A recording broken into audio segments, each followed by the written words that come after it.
And hello once again, everyone, and welcome back to another edition of the Dropping the Hammer Racing Hour. I'm Alex Gray, along here with Michael Klein to discuss all things racing, of course, but we do need to start a little bit on the serious note. I'm sure you all are aware of the news of what happened with Jimmy Johnson's family involving some of his in-laws and I believe his nephew were killed in a murder-suicide, so...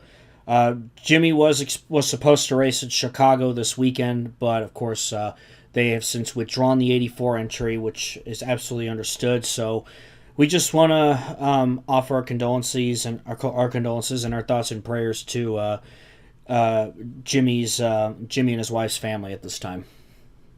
Yep, and I think this just kind of goes to show the character Jimmy Johnson has, to say, I need to step back from the race this weekend and put my attention on the family. It takes a lot to do that from a racer, because I think we're kind of put in this, given this mindset that you race no matter what. Yeah. And for him to say, no, right now my family's more important. That just goes to show the kind of father and husband that he is. And, we certainly want to send our best wishes out to him and his family. Yeah, absolutely. Family is more important than anything. Absolutely. If I was Jimmy, I would have done the same exact thing. So, obviously he won't be racing this weekend, but we'll be thinking of him and his family at this absolutely horrible time for them right now. So, just wanted to start off with that, and I guess we'll go ahead and jump into some other things. Big weekend ahead, massive weekend ahead. NASCAR on the streets of Chicago, something that has been hyped up for the last couple of years. It all started with doing a pro invitational race on iRacing exactly 2 years ago, or a little over 2 years ago. And now here we are. It's going to happen. The track's all set up. A lot of new fans. I've heard, I think like 70% of fans who have bought a ticket are going to a race for the first time. So obviously a huge deal. Huge deal for our sport. Absolutely. It's definitely a big weekend for NASCAR. It's their first time doing anything like this, aside from some of the lower series divisions that have done this. But, for the Cup Series and any of the top three series, this is their first time doing anything like this. Going to the middle of one of the busiest cities in the world and running a race on the streets of it. That's something that's truly incredible. I know some series have pulled it off before, but for NASCAR to finally step up and say, let's do this, is awesome to see. Yeah, absolutely. I'm really excited. I think this is something that NASCAR's need to do. Heck, even growing up, I always said, what if NASCAR tried this? Because I always was fascinated with IndyCar racing at Long Beach and St. Petersburg and places like that. Even IMSA does it too. And if IMSA can do it, why not NASCAR? And now with the next-gen car catering very well to the road courses with the sequential gearbox and everything, this is awesome to see. Not only that, there's a huge, there's a huge amount of interest for it. We got Jenson Button running this weekend. We got Shane Van Gisbergen driving for Trackhouse Project 91. So that's going to be a huge deal. I'm really excited to see how those two adapt to a NASCAR stock car. Of course, we saw Jenson run at COTA earlier this year. And the Xfinity race, 43 entries for 38 spots. I know Miguel Paludo's in this race, Sage Karam, Justin Marks. How about this? Brent Sherman. Have you heard that name before? It's been a while. Yeah, when I was like 8 years old. Yeah, he was you remember that infamous 2006 rookie class? There was Clint Boyer, Martin Truex Jr., there was Denny Hamlin, David Stremme, Reed Sorensen, I don't know if I brought up J.J. Yaley, and then there was Brent Sherman. Sherman, of course, did not have a very long Cup career, unfortunately. He drove for BAM Racing. 5 races. Yeah, it was like five races. Yeah, it did not go well. But it's really exciting to see him back and getting to hop into a stock car again, and looking forward to seeing him. It's one of those names where it's like, oh my God, I haven't heard that name in a while, but certainly exciting to see. So, looking forward to that. The Xfinity race should be fun. No Cup drivers are going to be in this because it's a new course. So, yep. That's and very fun fact, it is supposed to rain, apparently. That's what we need. to not only run on a rough surface like a street course. And obviously, we both ran the Chicago street course in iRacing when the prototype was still there, and it was bumpy. It was crazily bumpy. I had a hard time controlling the car at first because it was so bumpy. So, and if you're going to add rain to that mix, it's going to make the racing a lot more interesting. And I think we're in for a pretty wild race weekend. Yeah, I don't know if it's supposed to rain on Sunday. I know it's supposed to rain on Saturday. So Okay. bringing out the Xfinity guys and doing it there, that's going to be really fun to watch. Oh, absolutely. Absolutely. And, and again, just hoping overall for a fantastic weekend and something that NASCAR may look into more often, whether it's in Chicago or elsewhere, of course. Yeah, certainly. And actually, very fun fact, I actually might be going through Chicago on Saturday because I got a last-minute call to race a midget this weekend at Rockford. So, yeah, maybe I'll see if I can sneak off and check out a little bit of the action. I don't know. You might as well, yeah. I mean, I would have loved to have gone, but just money and other things, I wasn't able to go. But I'm not paying $300 for a ticket. yeah, I mean, to be fair, if you were forced to pick between paying the $269 weekend ticket for Chicago or $500 to the Las Vegas Formula One race, a general admission ticket where you can't even see the race, which would you choose? What? Yeah, I think they're selling tickets like that for the Las Vegas Grand Prix. They're selling these $500 general admission tickets. I'll have to look it up, but I swear they were in spots where you can't really watch the race that much. And what a ripoff. Yeah, I'm like, jeez. Honestly, I look at the ticket prices alone. I'm like, how are people going to afford this? But yeah. But overall, still really excited about Chicago this weekend. It should be a fun one. So wanted to bring that up. Obviously, we're coming off Nashville. Sold out crowd for the Cup race, which is great because last year the crowd wasn't as great. I wasn't sure what happened. I didn't know if it was the weather or the start time or what. There could be a lot of different factors, but great crowd on hand certainly helps. And of course, Ross Chastain, after all the criticism he's faced, and you got to give credit to him where it's given. I mean, he has become a championship contender within the last few years. He's helped give Nice Motorsports their first wins. He's helped give Kaulig Racing some wins, and now he's helping Trackhouse Racing to the top. Nearly won the championship last year. So, obviously, well-deserved win. He drove hard, drove a clean race. I know a lot of people were saying, like, oh, he won on a road course. He won on a super speedway. This is a legit win for him. I mean, had the best car. And we got to see him smash a watermelon. There's nothing wrong with that. Yep. So, what were your thoughts overall of the Nashville race? It was a kind of a nice, unassuming race, but at the same time, it was also a really good one because it's like, yeah, there weren't a whole lot of wrecks. There wasn't a whole lot of beating and banging. But you know what? You didn't know who was going to win that race until the very last lap. So, I mean, the racing was close. It was competitive. And that's really what I think most people should look for in a race, It's not about the carnage or, these constant, crazy finishes. It's like, if you can have a legitimate battle for the win all throughout the race, that is a great race in my book. So I would say, that race was definitely the best one that we've seen at the track so far.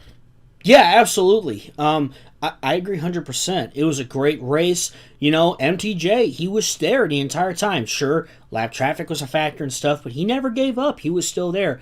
If this was some of the packages with the Gen 6 car, Chastain probably would have gone out to a 10-second lead. But instead, exactly what you said, we saw some great racing, and we went green the rest of the way for a long amount of time. We didn't have that, car hitting the wall with 3 laps to go and we get a green-white checkered. No, we just had a nice, solid, clean race. And again, I said it before, I'll say it again. The next-gen car has performed fantastic on tracks like these, on the mile and a halves. Of course, Nashville Superspeedway is a 1 1/3, 1.33 mile track. But again, it's performing really well on these tracks, and we're seeing some of the best racing we've seen on intermediate tracks in a long time. So it's really exciting to see. Because of course there's been a lot of discussions about trying to get the Nashville Fairgrounds back on the Cup schedule and what happens. Do we get 2 Nashville dates? Do the Super Speedway get bumped? It's kind of hard to say, but obviously, that's a market NASCAR should stay in. Nashville, that's a big deal.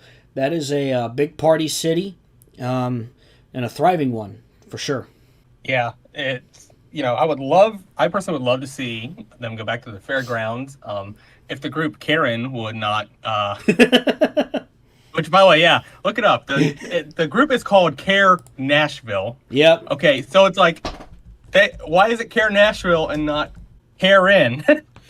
Yeah, I think they actually their Twitter handle says care_Nashville, but then they became Nashville Care because they probably realized. Yeah, but no offense, but they're what did George Carlin call them? NIMBYs, not in my backyard. Those kind of people. I don't know. I'm pretty I sure don't know, that's a good name for them. Yeah, I'm pretty sure he used that quote. One of the posts they made during the race weekend. We can't wait to spend $160 million in Nashville taxpayer dollars to subsidize this quote thriving sport. It's a picture from the Xfinity race. You don't expect Xfinity crowds to be packed. The Cup race is where your moneymaker is. You know where the Xfinity crowd will be packed at? At the Fairground Speedway. That too. They will pack the fairgrounds too. They will pack every race they do. I'm surprised at this point. Well, of course, Nashville wasn't on the schedule in 2020, but you just can't. This seems like if they were able to, they would post a picture from one of the pandemic races where there were no fans.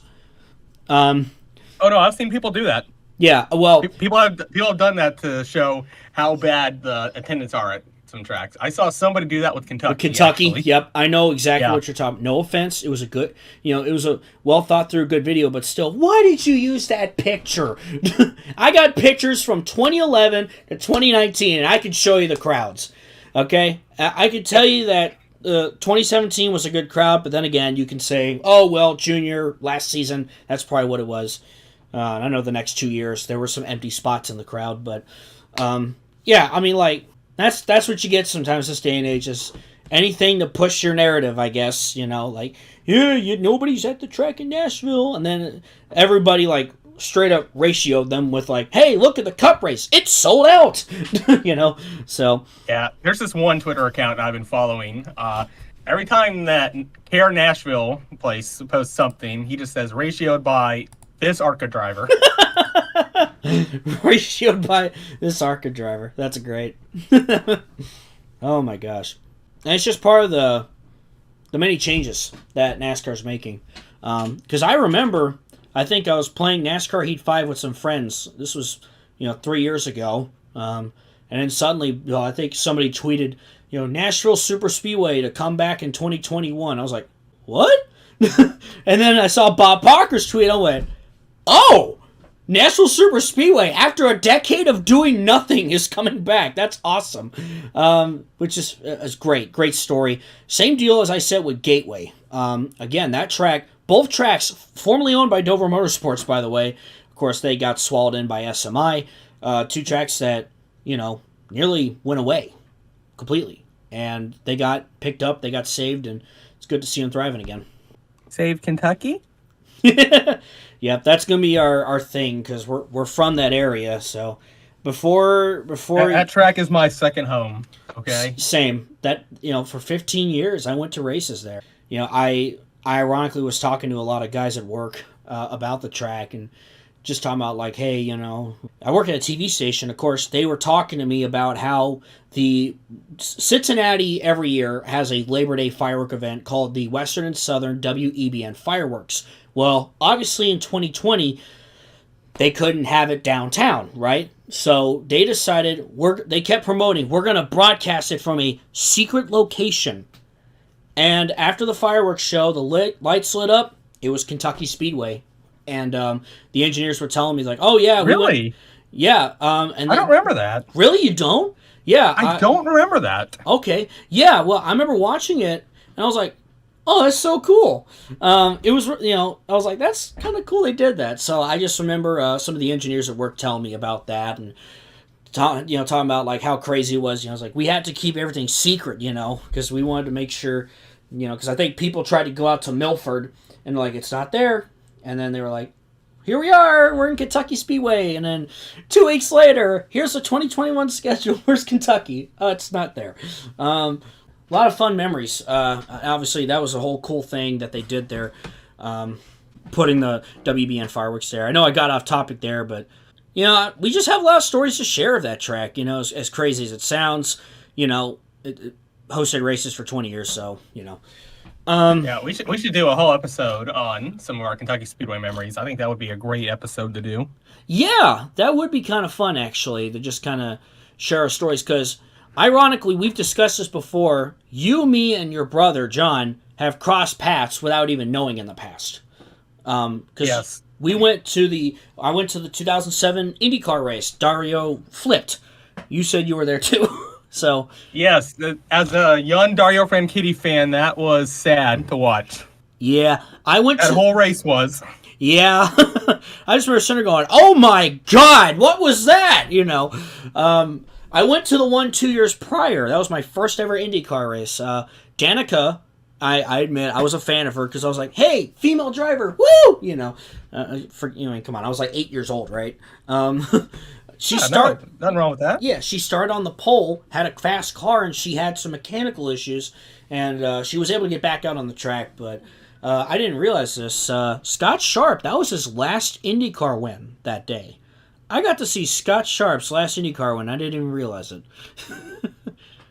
Yeah, and 2018, we watched Furniture Row Racing's final NASCAR win. That's true. That was a fun weekend. I got to be in Victory Lane all 3 races. So, yeah. And, of course, Ben Rhodes winning that weekend, too. That was pretty cool. Him being from Louisville, that meant the world to him. Because I remember I talked to him the next day, and he said, it felt like winning the Daytona 500 just to be home in front of family and friends and everything.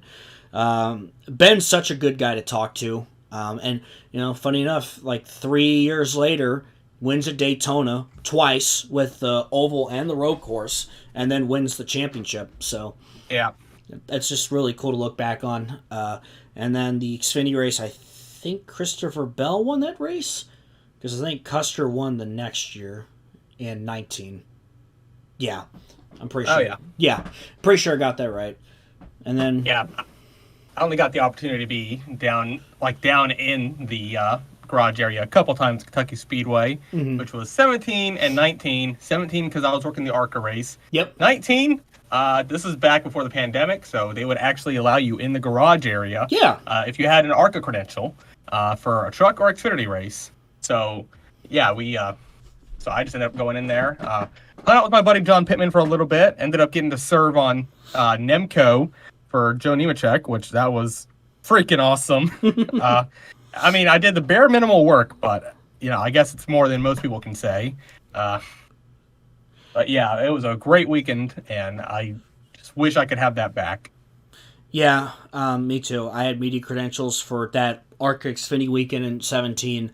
I got to check out the ARCA race, and then the entire weekend in 18 and 19. And then, gosh, yeah, I'll never forget it, standing on pit road, just watching Kurt and Kyle battle it out. That was really cool. And yeah, then I decided, you know what, I got the credentials. I'm going to go in the media center and see what Kurt has to say. And it was hilarious, because that was when he said, yeah, Kyle and I were supposed to fly home together. I think he left without me. So that was hilarious. One thing I always loved that they did was when you won a race at Kentucky, you won a jukebox from Crosley, which I thought was pretty unique. And you also won a Louisville Slugger bat. Of course, Louisville Slugger down in Louisville. Best of both worlds from Louisville and Cincinnati, 2 cities that I've proud to call home throughout my life, as well as Georgetown, Kentucky. Can't leave those folks out. But yeah, I mean, just a lot of cool memories, fun experiences. I can even talk about the traffic gate from 2011. which I think gave the track a bad first impression. Yes. It did, and I accept that. I do. But still, my dad and I look back at that and we laugh because it's like, in a way we got lucky. Some people didn't, unfortunately. Yeah. So, if you made it to the track that night, especially for the green flag, then yeah, you were definitely one of the lucky ones, which fortunately me and my family were too. yeah. So, yeah, I like I said, I got so much footage from all those races, 2011 to 19. Proud of all the pictures I took and, all the footage I took and all that fun stuff. And I know I have a video I posted back in like 2019 where I literally shared all like a ton of footage from all the races I went to from that like the 2010s decade. So, nice. Yeah, and of course now I'm doing more. Did the All-Star race in 2020, did some in 21, 22, and now here I am in 23. And keep moving forward. So, regardless, it's still really cool to see NASCAR making all these changes. Coda's been great. St. Louis has been great. Nashville's been great. And Chicago, I'm sure, will be too. So I'm trying not to be biased for St. Louis either, because that's also like a second home to me too with all my family. Gateway is a nice track, and it's really like I said, what's cool about St. Louis and that track, it's right by downtown. A lot of tracks are like out there, but no, it's right across the river from downtown St. Louis, and I was like, you can utilize that. So, yep. Yeah, now, I'm not from St. Louis. I've only been there a few times, but I can say that, yes, that track is very nice. I've been there a couple times. I stopped by there once on my way to Kansas to work one of the ARCA races, and then the second time I was there, it was actually working one of the ARCA races. And, I loved the track the whole time I was there. It was a great facility, and I'm so happy to see the Cup Series going there now. Yeah, absolutely. And obviously, I know my dad was thrilled because it gives me more reasons to go out to St. Louis and hang out with him and see the family and everything and make it a week-long excursion. So this year, they did a fan fest at Ballpark Village. It's right by Busch Stadium. It's kind of like the Banks here in Cincinnati.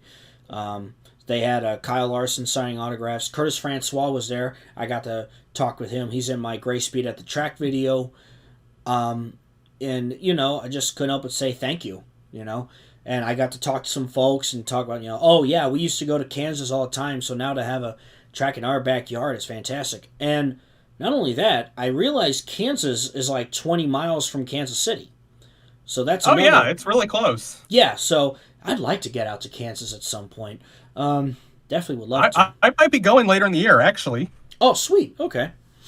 Yeah, I don't know what races. I'm working for Rise now, but I'm definitely going to try to make it out to as many as I can. And Kansas is one I would like to, because Kansas is also a very nice facility. Yeah, I can tell. And I know they made It's a bit of a drive. That's the one thing that keeps me from doing it. But I'm in Indy now, so it's a little bit closer. Yeah, I can use my dad's place in St. Louis as a stopgap and then another 4 hours to Kansas City. Speaking of ARCA, you had a test recently. Huge congrats, man. Thank you. Yeah. Got to go out to Hickory Motor Speedway and test with Rise Motorsports. I can't thank Rita and Tim Gillette enough for giving me that opportunity. That has been a dream of mine, is to get behind the wheel of anything in NASCAR. Even at ARCA, it's just so cool to do that. And, we're going to try and make something happen later in the year where I'll be racing for them. It's just going to come down to sponsorship and funding. I can't thank my open fender contributors enough so far. We've gotten pretty far on that. Still have a ways to go. But right now, I would say things are looking about 50-50 for me being behind the wheel again later in the year. And, we're always looking for partners. We still have hood space, quarter panel space available. So if anyone listening is interested, feel free to hit us up and we'll get you set up with this. Yep, absolutely. And of course, you have your open fender as well. I'll leave a link to that if you're watching on YouTube. I'll leave a link to that in the description down below as well. Yeah, it was just something totally, it was surreal, if I'm being honest, because, for people who don't know, I've worked in ARCA since, I believe, 2017. I started out with Thomas Prater, moved on to Peterson, and then I was with Eric Caudell for a few years. I had a brief stint with Club last year, and now I'm working with Rise Motorsports. And so far, they have been some of the best people who I've worked with in the series. And just the fact that they're trying to give me this opportunity to get back behind the wheel is so awesome. And I cannot thank them enough. You know, this may sound a little crazy, but ARCA does have a bit of a soft spot in my heart. Very first race I ever did was in 2005, I believe it was. I went to the ARCA race there at Kentucky Speedway. It was actually won by Chad Blunt. Aaron Crocker led for a few laps, and I just remember the crowd going crazy over that. But you know, ARCA was kind of my introduction to racing, and so now just having the opportunity to get behind the wheel and actually compete with these guys, even though we've only tested right now, but just having the opportunity to go out there and race with them is, I mean, it's just something so surreal, and I'm so grateful for this opportunity. Yeah, absolutely. And I think that's what makes ARCA great. You know, I know people like to make fun of it, but ARCA is a place for a lot of guys to just have the opportunity to race and do what they love doing, you know? Yeah, Yeah, I mean, that's kind of how I and see it. do it on a professional stage too. Yeah, Because you know it is kind of an amateur series, but at the same time, it's on professional stage because it's considered, you know, the basically the bridge between the local short tracks and the upper divisions of NASCAR. yep. You know, this is kind of where you have to go through to do that. And so, you know, just, you know, getting the opportunity to do something like that is incredible. Yeah, there's great stories in ARCA. Obviously, you had Andy Jankowiak, who, you know, saved up all of his, like, pizza delivery tip money to get an ARCA car and go to Daytona. Got a top 10. There was, obviously, this year, Greg Van Alts winning at Daytona. Was a short track guy. Drove short tracks for many years after he did, like, 5 ARCA races in '01. Went to the short track scene. Started doing ARCA again a couple years ago and won at Daytona. And it's a shame that, you know, he wrecked his car and is not able to contend for the championship anymore, but still a great story. Obviously, Frankie Muniz.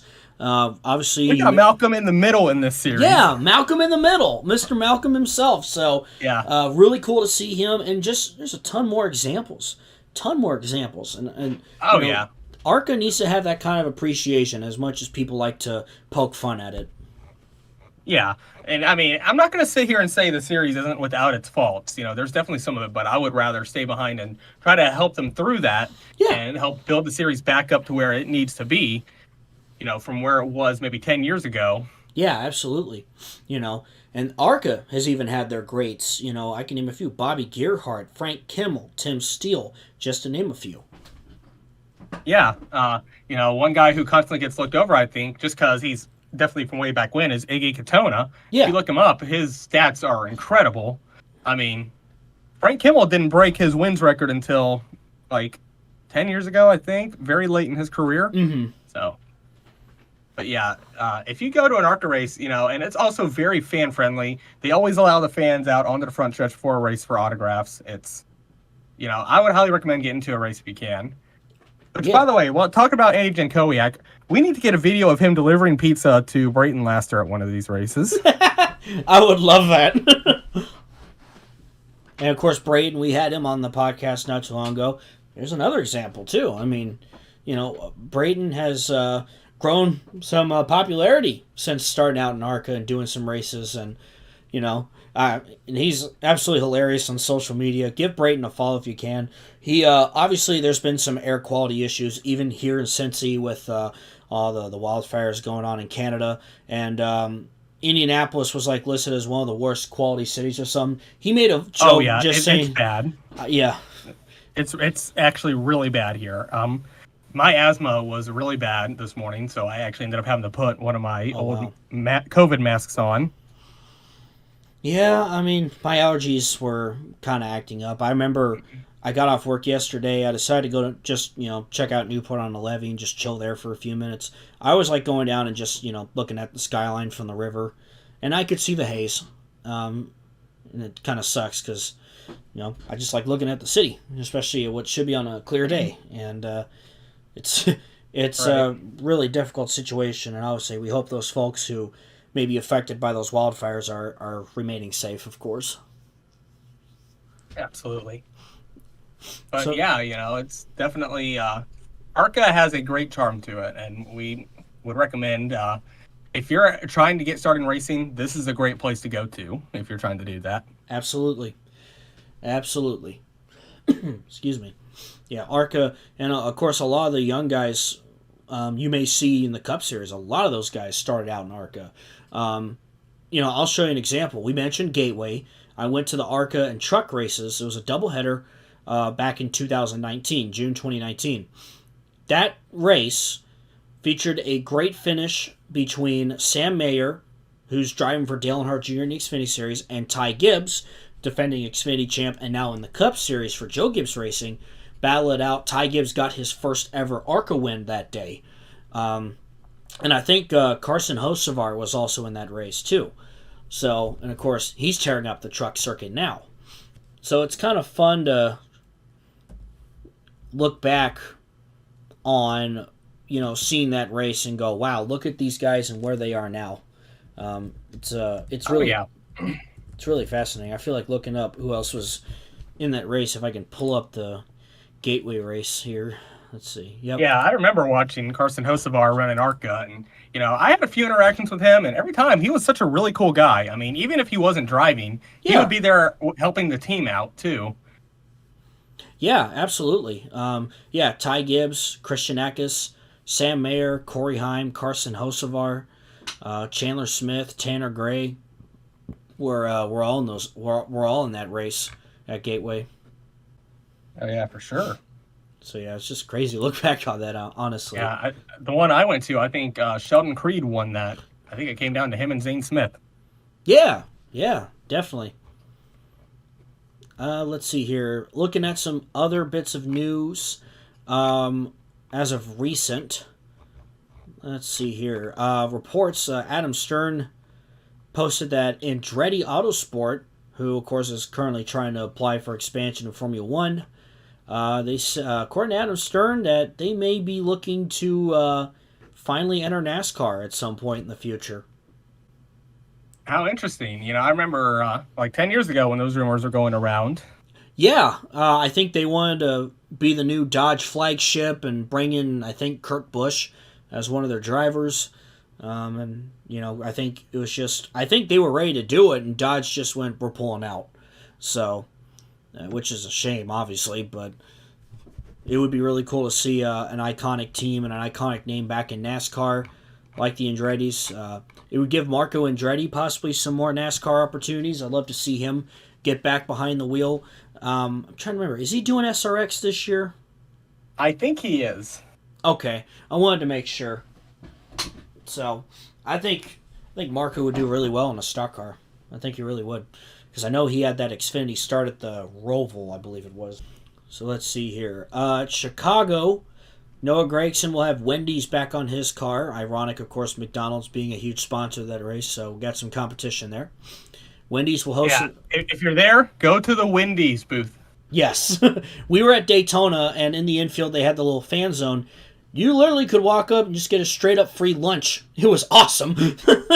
It was. That is the best activation a sponsor can do. I was like, dude, this is great. Because people were like, where'd you get the Wendy's? Like, oh, yeah, the fan zone's having, they're giving out free lunches. I was like, dude, we gotta go over there. Yeah, because I remember we were hanging out with the Lasters, and a bunch of his buds were there, too. And yeah. Everyone's just saying, and we need to get Wendy's. And then they come there with it, and they're like, yeah, they're selling it. Or not selling it, they're giving it away in the infield. And we're like, okay, we're in. we are broke mid-20s college graduates. Yep. Just working to make a living. We'll take a free meal whenever we can get it. Absolutely, we will. Absolutely. So yeah, of course, he drove the Wendy's car in the 500. I remember Noah Gragson was passing out like coupons for like free Frosties to some of the people in the media center. So for Chicago, they're going to host an event with Gragson on Friday to promote a DoorDash Dash Pass offer for an extra Baconator with a $20 purchase from July 1st to the 3rd. He's going to drive a Baconator car. You'll love to see it. Love to see it. Bacon. Eric Almirola has some competition. Their battle will be legendary. Because obviously he's got Smithfield. Finally, a worthy opponent. Our battle shall be legendary. Our battle shall be legendary. So yeah, it's gonna be fun. I'm looking forward to this street race, man, and hopefully things go well. Especially we talked about the air quality stuff. Bob Pockris just actually posted what the trophy will look like. Oh man, that is nice. Got the skyline. Look at this. Yeah, it's on Bob Pockris' Twitter. It's got the skyline printed on it. Oh, that's nice. Yeah, if you're a cup driver, that's the trophy you want to get. That's a nice trophy. Oh wow, that is so cool. Bubba Wallace having a block party there. Of course, I know he's been a big part of this. Kids can get a paper helmet. Obviously, DoorDash McDonald's. That's pretty awesome. Nice. Yeah, so glad to see he's having fun doing all that. Bubba's pit crew is giving live demos for the fans. And see, that stuff's important. That fan interaction and being able to bring in the new fans. I think that's going to be really important when you do an event like this. So, absolutely. And I got to give a shout out to Bob Pockris because someone pointed out, we brought up the Care Nashville thing. Bob followed it, but he also explained a follow is not an endorsement. It is important, in my view, to understand all sides of any issue that you are interested in knowing about. Obviously, as a journalist, it's my work responsibility to understand all sides of an issue. Practically, he's just doing his job, so I don't blame him. Everyone lay off. Yeah, Bob's just doing what he's supposed to do, and I totally get it, because as a journalist, you got to see it from all sides. Yeah, Bob is a super cool dude. We've gotten a chance to talk with him a few times, and he's always a pleasure to be around. So, and he's a great journalist as well. So Absolutely. Definitely lay off him. Yeah, someone who's trying to do more motorsports journalism. He's definitely a guy I look up to. Had the privilege to be at a few of his tweet ups. If you go to a race, be sure to go to his tweet up. That'll be, that's always fun to just getting to go there and talk about stuff and all sorts of different things and the current events. Obviously, we went to Indy last year and we were all talking about Kyle Busch. Is he going to leave Joe Gibbs Racing? Is he going to stay? And all that crazy stuff. So that's just. I guarantee you he knew the answer. He wasn't telling us. Yeah, I mean, I've kind of learned that stuff gets spread around the garage area well before we all find out about it. I don't remember who it was, but I think someone told me when Furniture Row was shutting down. I was like, oh yeah, we knew about it. They just didn't announce it until now. So I'm like, wow, okay. Well, and of course, at the time I'm like, man, that's a shame.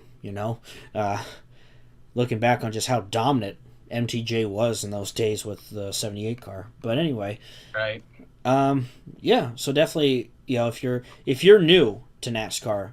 And if there's someone that you want to learn something from, a journalist in the sport, Bob Pockris is definitely one of those guys. You definitely want to give him a follow for sure. So, and obviously, to any new fans out there that might be checking out the Chicago race, welcome aboard. It's a fun time. Yep. It's a fun sport. It's great fan interaction, great fan experience. You get to be up close. See all the drivers, see all the teams go to work. There's a lot of moving parts because obviously I know people like to make the jokes about NASCAR. It's always either they just go in a circle or they wreck a lot. That's only when it's entertaining. Absolutely not. It is a joy to just be at a race and get to experience everything. It is pretty cool. You will not have the same opinion of it if that is your opinion after you leave. I guarantee you that. Yeah, absolutely. Absolutely. So with that, anything else you wanted to add on? I think that's about it. Kind of went through everything there. Again, I want to thank Tim and Rita Goulet for that opportunity. And again, we are looking for ways to make it happen later in the year. So, if you want to reach out to me at michaelkleinracing@gmail.com, we'll discuss ways to have you on with us. Absolutely. Any support is great. Give Michael a follow and follow along. Give him all the support that you can give him if you can, and just cheer him on because it's a wonderful opportunity for him to finally get into an ARCA car, and hopefully maybe later this year see you make your ARCA debut, which would be fantastic. That would be that would kind of be a dream come true for me, honestly. Yeah, I don't blame you at all. It absolutely would be a huge deal. So we're definitely cheering you on. And on my end, Obviously, the new Sunday Night Lights is out. Year in the Making, 1993 and 1995. Feel free to check that out. It's live now. At the time this podcast pops up, most likely the new Racing Infinity will be up, so be sure to check that out as well. And with all that being said, that will do it for this edition of the Dropping the Hammer Racing Hour podcast here. Thank you guys so much for tuning in as always from Michael Klein and myself, Alex Gray. We'll see you next time. Peace out.